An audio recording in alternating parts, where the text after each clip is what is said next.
எவராலும் குறை சொல்ல முடியாத ஒரு ஒரு மனித புனிதர்.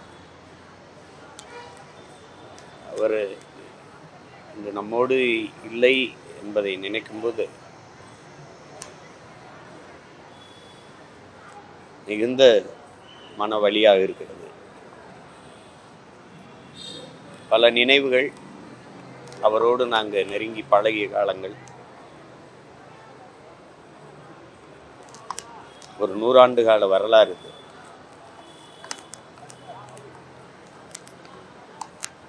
ஒரு தலைவன் இப்படி இருக்கணும்,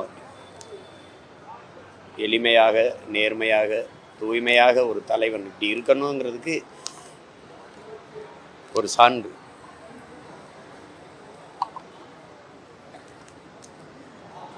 அவரை இன்றைக்கு இழந்திருக்கோன்னு நினைக்கும் போது ரொம்ப மன வேதனையாக இருக்கு. ஐயா நல்லக்கண் அவர்களை இழந்திருக்கிற குடும்பத்தார், அவரை அன்பு கொண்டு நேசித்த தமிழ் சமூகம்,